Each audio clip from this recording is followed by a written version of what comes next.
ইমানদারের জন্য যে কয়েকটি গুণ এবং বৈশিষ্ট্য সবচেয়ে গুরুত্বপূর্ণ তার জান্নাতে যাওয়ার জন্য এবং জাহান্নাম থেকে রক্ষা এবং নাজাতের জন্য, তন্মধ্যে থেকে সচ্চরিত্র এটি হলো গুরুত্বপূর্ণ একটি গুণ, গুরুত্বপূর্ণ একটি সম্পদ ইমানদারের। কারোর চরিত্র যদি নষ্ট হয়ে যায়, তাহলে তওবা করে সে যদি আবার সচ্চরিত্রের পথে ফিরে আসে, আল্লাহ রাব্বুল আলামিন তাকে ক্ষমা করতেও পারেন। কিন্তু যদি কেউ দুশ্চরিত্র নিয়ে দুনিয়া থেকে যায়, তওবা যদি নসিব না হয় কিংবা তওবা যদি আল্লাহ কবুল না করেন, তাহলে এই ব্যক্তির জান্নাতে যাওয়ার প্রত্যাশা একেবারেই ক্ষীণ। আর এই কারণে ইবলিস ইমানদারের এই সম্পদটাকে হরণ করবার জন্য গোটা পৃথিবীতে নানামুখী আয়োজন সাজিয়েছে। উদ্দেশ্য যে ইমানদার নারী এবং পুরুষ তারা যেন তাদের চরিত্রকে ধ্বংস করে, তাদের আখিরাত ধ্বংস করে, তাদের দুনিয়া ধ্বংস করে জান্নাতে যাওয়ার পথ যেন রুদ্ধ হয়ে যায়। এই জন্য একজন ইমানদার নারী এবং পুরুষের জীবনের অন্যতম গুরুত্বপূর্ণ একটা চ্যালেঞ্জ হবে যে তার চরিত্রে যেন কোনো প্রকার কালিমা লাগতে না পারে। এই চ্যালেঞ্জে জেতা দুনিয়ার অন্য 10টি সহজ কাজের মতো সহজ নয়, বরং এটার জন্য অনেক স্ট্রাগল করতে হয়, অনেক পরিশ্রম করতে হয়। কোরআনে হাকিমের 18 নম্বর পারার প্রথম সূরা সূরা মুমিনুনের মধ্যে আল্লাহ রাব্বুল আলামিন একেবারে শুরুতেই ইরশাদ করেছেন, ইমানদারদের মধ্যে তারাই সফল হবে, তারাই শেষ হাসি হাসবে এবং জান্নাতুল ফিরদাউসের ওয়ারিস উত্তরাধিকার হতে পারবে, যাদের মধ্যে কিছু গুণ এবং বৈশিষ্ট্য থাকবে। সেই গুণ বৈশিষ্ট্য না থাকলে কেউ ইমানদার হিসাবে কখনো সফল এবং সার্থক মুমিন হতে পারবে না।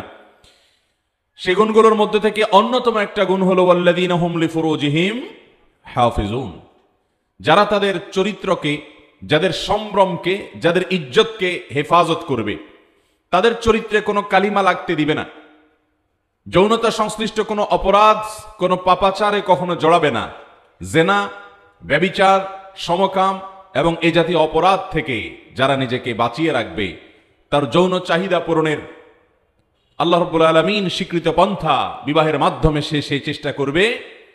এছাড়া সীমালঙ্ঘন করে, সেটা হস্তমৈথুন হোক, সেটা জেনা হোক, ব্যভিচার হোক, সেটা হারাম কোনো রিলেশন হোক, সেটা সমকাম বা অন্য কোনো উপায় হোক, যে কোনো পদ্ধতিতে, হারাম পদ্ধতিতে তার যৌন চাহিদাকে চরিতার্থ করা থেকে সে বেঁচে থাকবে। এই ইমানদাররাই শেষ হাসি হাসবে। আর যে ইমানদার নামে ইমানদার, ইসলাম গ্রহণ করেছে অথচ তার জীবনে, তার চরিত্রে কালিমা লেগে গেছে এবং সে কালিমা লাগিয়ে বেড়ায়, এখান থেকে সে তওবা করে নাই কিংবা তওবা কবুল হয় নাই, তো এই আল্লাহর বান্দা কিয়ামতের ময়দানে জান্নাতের হকদার হওয়া, এটা সে শুধু স্বপ্ন দেখতে পারে, এটা তার জীবনে বাস্তব হবে না। মোহতারাম হাজরিন, আল্লাহ রাব্বুল আলামিন কোরআনে কারীমের সূরা নূরের এই 30 নম্বর আয়াতে বলেছেন, কুল্লিল মুমিনিনা ইয়াগুদ্দু মিন আবসারিহিম ওয়া ইয়াহফাজু ফুরুজাহুম। হে রাসূল, আপনি ইমানদার পুরুষদেরকে বলে দিন তারা যেন তাদের দৃষ্টিগুলোকে সংযত করে, চোখগুলোকে যেন হেফাজত করে, হারাম এবং অপাত্রে যেন দৃষ্টিপাত না করে, চোখের গুনাহ যেন না করে।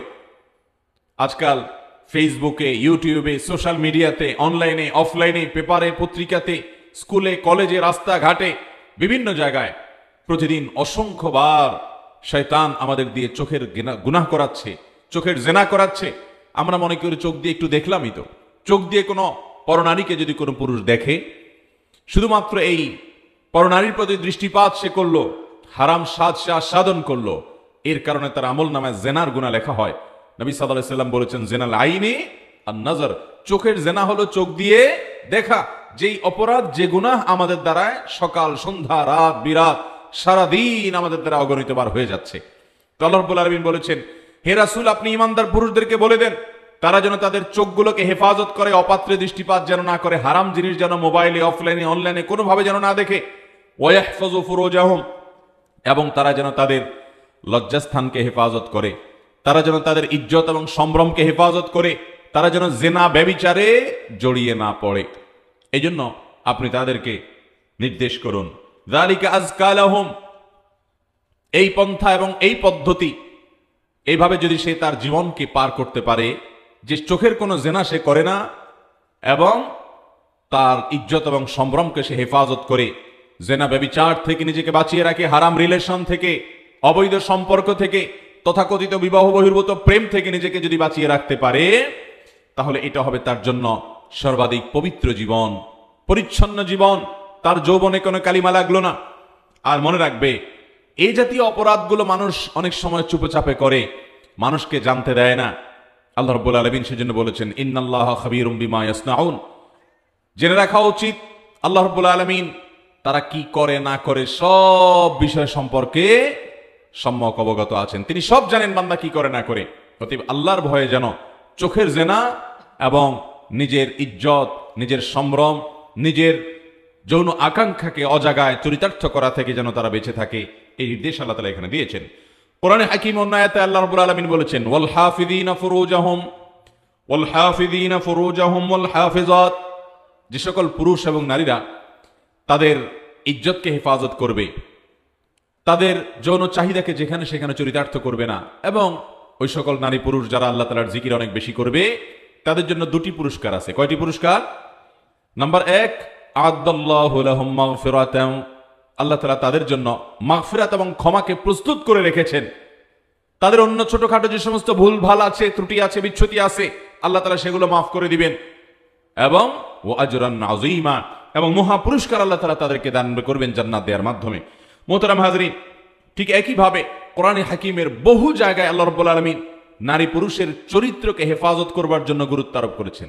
এ যুগে সচ্চরিত্রবান নারী, সচ্চরিত্রবান পুরুষ, যার চরিত্রে সে কালিমা লাগতে দেয়নি কিংবা কালিমা আগে লেগেছে শয়তানের প্ররোচনায় পড়ে, কিন্তু আল্লাহর ভয় আসার সঙ্গে সঙ্গে সেখান থেকে সে ফিরে এসেছে আর আজীবন সংগ্রাম করে নিজের চরিত্রে কালিমা লাগতে দেয়নি, হারামে কখনো জড়ায়নি, নিজেকে বাঁচিয়ে রেখেছে, সংগ্রাম করেছে। সমাজের বেশিরভাগ মানুষ হারাম প্রলোভনে প্রভাবিত হয়ে অন্যায়ের দিকে চলে গেছে। বেশিরভাগ যুবক যুবতীরা তাদের চরিত্রকে ধ্বংস করে ফেলেছে, কিন্তু সে নিজেকে বাঁচিয়ে রেখেছে। এইরকম যুবক, এরকম যুবতী ঘরে ঘরে পাওয়া যায়। বরং এরকম যুবক, এরকম যুবতী, এরকম নারী পুরুষ আজ সোনার হরিণ হয়ে গেছে। এই সমস্ত সচ্চরিত্রবান মানুষ আজকাল পাওয়া যায় না। শয়তান, ইবলিস, যে আমাদের সবচেয়ে বড় দুশমন, যে আমাদের আদু মুবিন, প্রকাশ্য শত্রু, আমাদের বাবা আদম আলাইহিস সালামকে আল্লাহ যখন সৃষ্টি করেছেন তখন থেকে যে আমাদের সঙ্গে শত্রুতা করছে, এখনো শত্রুতা করছে, তার জীবনের অন্যতম টার্গেট হলো আমাকে আপনাকে জাহান্নামে নিয়ে যাওয়া। সেজন্য আমরা যাতে জান্নাতে যেতে না পারি, অন্য কোনো অপরাধ আমাদের দিয়ে সংগঠন করাক বা না করাক, ইমানদারদেরকে জেনা, ব্যভিচার এবং এই যৌনতা সংশ্লিষ্ট অপরাধ এবং গুনাহের মধ্যে লিপ্ত করিয়ে আমাদের দুনিয়া এবং আখিরাতকে ধ্বংস করবার জন্য ইবলিস আজ গোটা পৃথিবীকে সেভাবে সাজিয়েছে। যেদিকে যাবেন সেদিকে দেখবেন যে চরিত্র হননের এক মহোৎসব চলছে।